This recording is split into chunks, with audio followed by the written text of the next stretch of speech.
Hey everyone, Mulligan here, and on Monday, a brand new promo card was released for Eternal.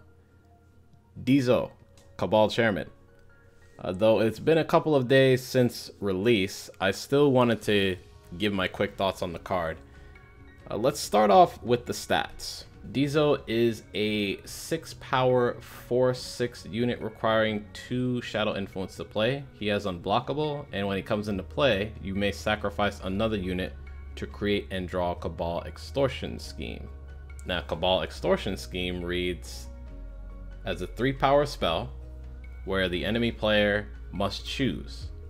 You draw the top 3 cards of their deck, or you deal 7 damage to them and gain 7 health. Now, as far as the lore in Eternal goes, Dizo is actually the leader of the Cabal and is often referred to as the Chairman. Rolant made a deal with this guy and his group to help protect Argenport in exchange for letting the Cabal operate however they wanted to in the city. The Cabal are basically the mafia of Eternal. Now we know who the guy depicted in the card art for Scheme is. Also, fun fact, the same art used to be on a card called Cabal Mastermind in closed beta. I'm willing to bet Cabal Mastermind died for this promo, but I just wanted to share some fun little history. Another quick thing I wanted to mention is that the window to get 4 copies of the card is shorter this time around. It will only be available until this Sunday, and you only get 1 free copy for your first versus win per day. So make sure to log in and get that win each day until you have 4. Now, let's talk about what decks this card could potentially fit in. First off, I think Dizo is actually quite powerful and is a good 6-drop in a faction that's lacking options for that slot. Now, the most obvious place to put Dizo in is Stonescar, the sacrifice decks in particular. Sacrifice decks usually have something lying around that they're willing to give up to get the summon effect.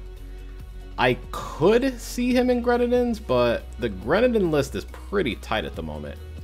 Dizo would have to fit into one of the flex slots, and I'm not sure he's better than the other cards people are already running.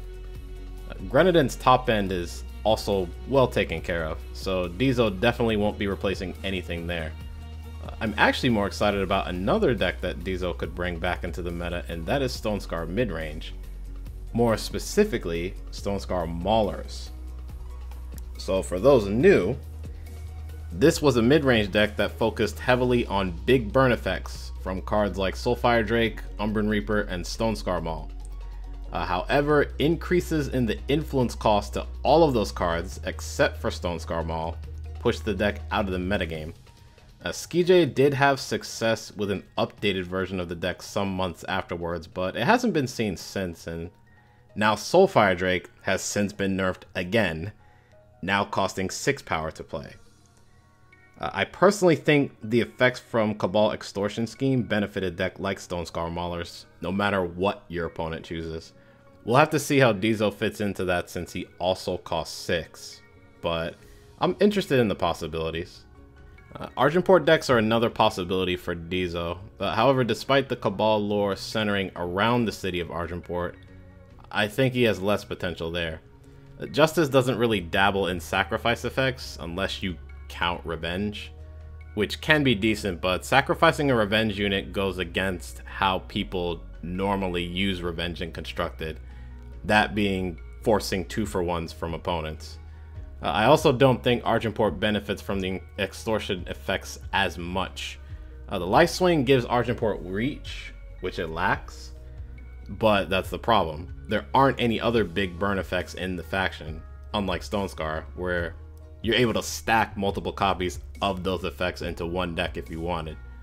The draw is welcome, of course, but you're not choosing the effect, your opponent is.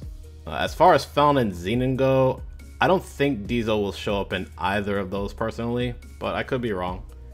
My biggest issue with Xenon at the 6th slot has always been their lack of options that offer immediate value on turn 6. I could see this finding a way into Xenon Killers, since they run Xenon Obelisk, and a 5/7 unblockable is a solid clock, but I'm not sold. Also not sure if he would replace Champion of Mystery in something like Big Xenon either, since 4 damage is a lot less than 7, and Dizo is soft to annihilate, unlike the champ. I don't really see him getting play in Felon either, and that's simply because he competes with Black Sky Harbinger. Yes, unblockable is a better way to get damage through than even flying, but Harbinger also doesn't die to annihilate, has lifesteal which can stabilize you against aggro decks, and is a good blocker against opposing flyers. Anyway, that's it from me. I just wanted to give my quick thoughts on Dizo and how he could influence the metagame based on what decks potentially want him.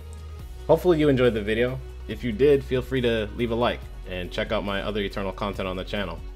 If you don't want to miss future videos, consider subscribing to the channel. The feedback is always appreciated as well, so be sure to leave that in the comments below. Thanks for taking time out of your day to watch this, and I'll see you all soon. Take care.